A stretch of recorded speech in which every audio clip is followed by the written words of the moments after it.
Good morning. Well, it's been a age, it feels, since I've blogged. But life's kind of carried on and spun away with me, and so I just have been living life, I guess, and all that comes with it. Lovely school runs, dog walks in the rain, things like that. It's not been without hiccups, but things haven't been massively hiccupy. Until last weekend, and then we had a bit of a hiccup that required me to go into the hospital and stay in the hospital, and I'm out on day release at the moment, so to speak. So we're on a drug called dabrafenib and a second drug called trametinib, and I've been on these drugs before, and these are stabilising drugs, not cures. However, they have some side effects, and the more you take them, the more toxic you become. And unfortunately, last weekend I had a hiccup of toxicity, which meant that my temperature spiraled out of control, and I started to get rigors, so I had to go into the hospital. So they've been looking at reasons why I might get rigors outside of the parameters of the drugs, just in case I had an infection, and they think I had maybe a couple of areas of infection that they treated with rather strong antibiotics, which don't make you feel very well. On top of that, we've been doing some other tests. So I don't know whether you remember, at one point I was in hospital, and I ended up having a pericardial centesis, so where they drained fluid from around my heart, and they weren't able to get all of that fluid to go, and so they've been keeping an eye on me ever since. And some of the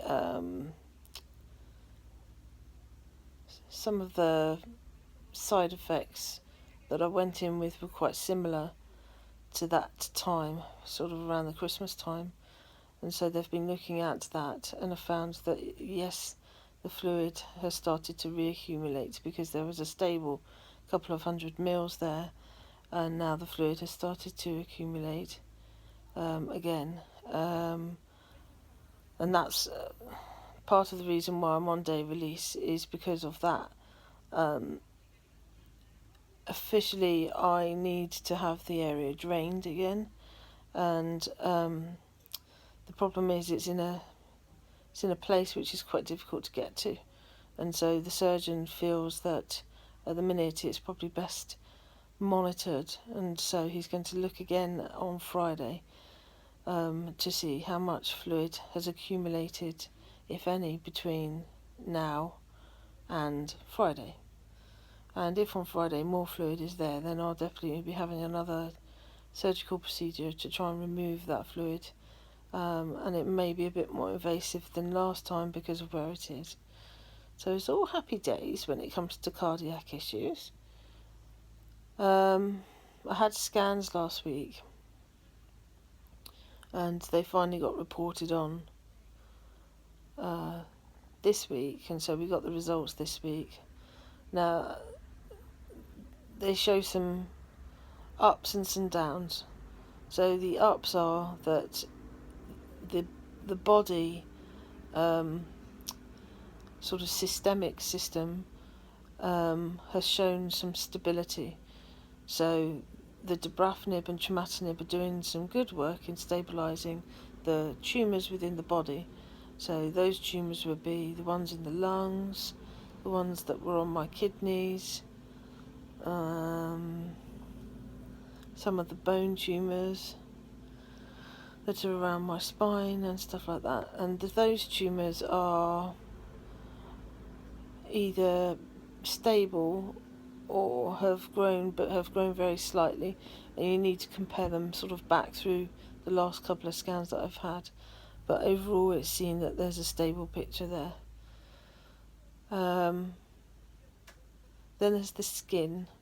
Now the skin's not doing too well, and I was going to show you a couple of the lesions that have grown just to give you an indication of what the skin looks like. So it might be a bit grim, but I will show you now, and I hopefully won't get anything too much in the camera for people to look at. But these are some of the tumours that have grown. They're all slightly different, but they're all very painful, and I have these all across my torso and down my back and into my abdomen, and these are, as I say, quite painful.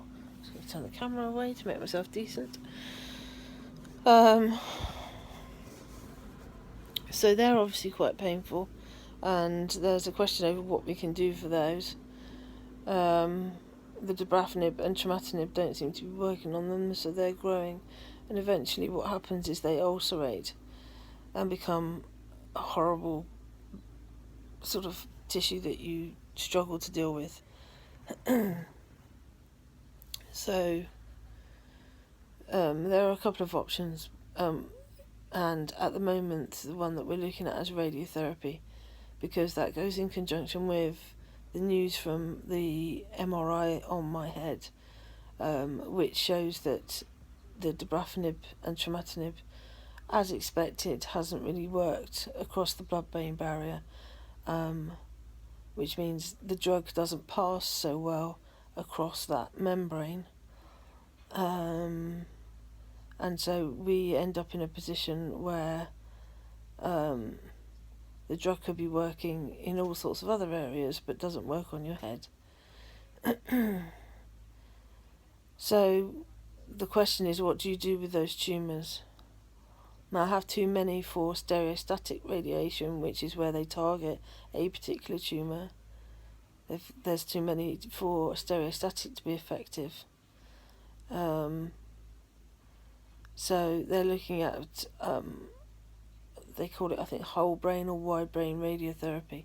So they target the whole of the head with specific planning around where the tumour sites are.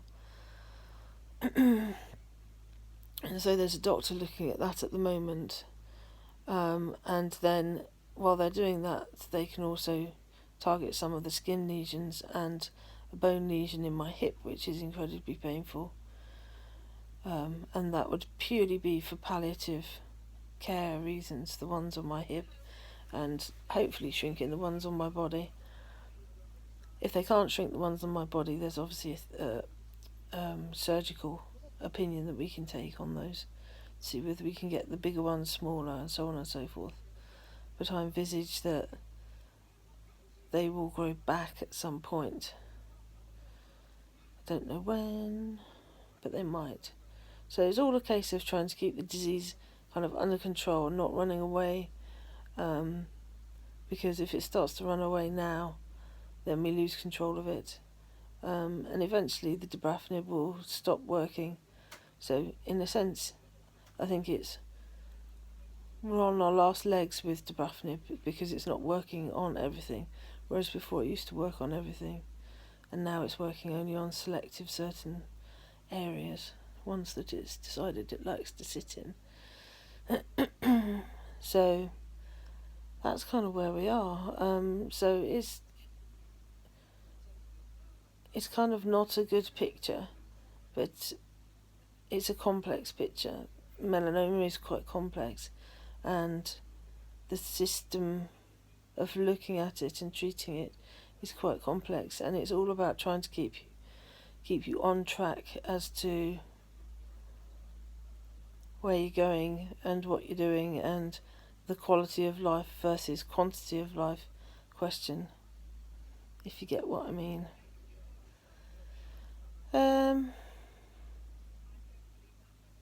So yeah, the other thing to look at is how wiry my hair has become, and actually how curly it is. You can't really see it in this light, but that's probably a better angle. You can see all the curls that are there. It needs a haircut, it really does. So Lorna, we need to be having a chat about hair cutting. I'm on double steroids, so that means I'm getting my moon face, which is lovely. And we've got the new arrival of another puppy, so we are now 3 children, 3 dogs. Seems reasonable and fair. Might be mad, but seems reasonable and fair. So if I just find a way in my non-able way of doing things to turn the camera around. Don't know how to do this. How do you turn the camera around? Don't know how to turn the camera around. Okay. Well. Oh, I don't want to see that. So there we go. Ebby. Ozzy. And then the new arrival is sound asleep because he's a puppy. Is Obi.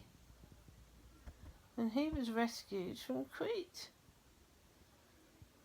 So we're getting together with the language. His paws still look quite big and they look like they've got mini Ugg boots on. Oh, you don't want to see a bit more of you, eh? So there he is. I don't know whether you can see him. And it's been lush having another thing to concentrate on, even though sometimes he's a little bleep bleep and keeps us up at night. But, you know, what can I say? We're gluttons for punishment, aren't we? All of us in some ways. So the things that I was talking about before, so getting money in for charitable stuff and blah blah blah, have all been kind of on the back foot. But I will be concentrating on doing some of these things that people have spoken about, or if you're ready to donate something or ready to think about doing something for the little charitable page that I set up, then that would be fabulous. And I will be taking my laptop into the hospital, which has quite good Wi-Fi actually. Might not excel in other areas, but it has good Wi-Fi. If anybody wants to come and visit me, that would be lovely to see you, either in hospital or if I'm at home. Sarah does a lot of the communicating, and so it's definitely worth getting in contact with her, because we don't want 10 people turning up. Oh, Sarah's home. And I'll sign out and get this one posted.